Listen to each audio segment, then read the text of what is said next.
We are taking a break from my regular scheduled content to have a discussion about the Sanctuary collection that Princess has just announced coming on the Sun and the Star Princess cruise ships. And when I first heard about it, I thought that was a really awesome perk to add for suite passengers. I love the Sanctuary.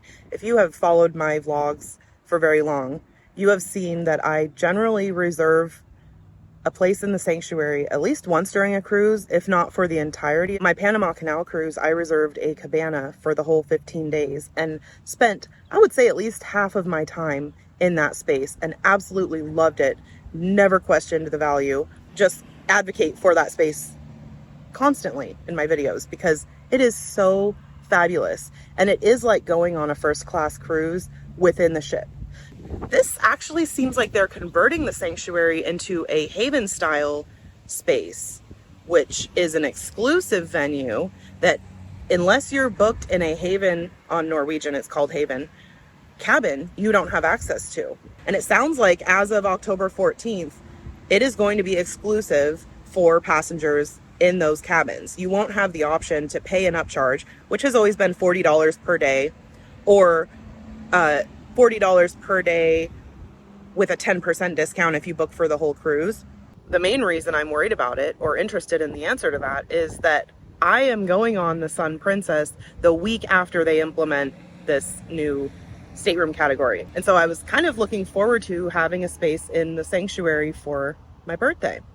I posted in the Facebook forums this morning asking if anyone could clarify, and I'm getting a pretty solid response that it is exclusive to people that have booked Sanctuary collection cabins. Of course, that wasn't even an option when we booked our room, and we also booked and paid for the Plus package. I don't know if they're going to add this Sanctuary collection to the upgrade bidding system, but if they do, I'm not sure how it's going to be calculated if you've already paid for the Plus package. I wanted to talk about a couple things with this. I went on and I looked at the lowest priced balcony cabin that is in the Sanctuary collection on the Star Princess. A regular interior cabin on that sailing would be $750, not including a package. The lowest category of Sanctuary collection cabin is a balcony, standard balcony, for $2,615 per person. That seems pretty high for a price per day on a ship that holds 4,300 passengers. So I went and looked at Seabourn.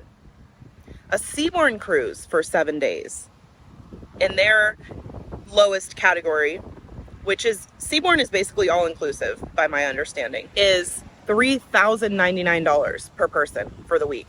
So we're talking about a difference in price of around $400, which works out to about $60 per person per day to have a cruise with only 430 passengers on board as opposed to 4,300. I have never been on a Seabourn cruise, but I believe that the passenger experience is quite elevated compared to what you would get on a Princess ship, even in a Sanctuary collection space. Not sure who Princess's target demographic is with this new offering, because anyone that's doing the math, even someone like me who just sees value in the Sanctuary, I see value in the Premier package. We bought the Premier package on our latest cruise and probably will do so for any future cruises.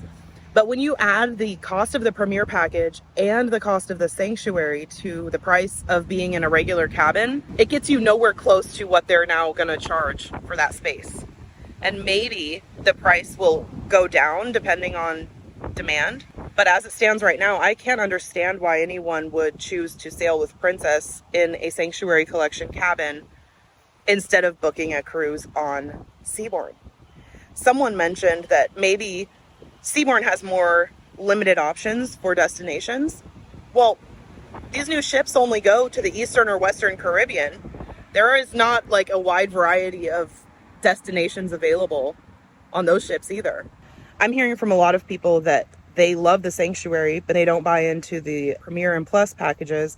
They like to buy a la carte for things like Sanctuary and Wi-Fi. So when it becomes a bundled experience and you only have access by purchasing into this thing that encompasses all of the perks that you may not want, I feel like that might run some people off. Do you think it's worth it? Are you going to book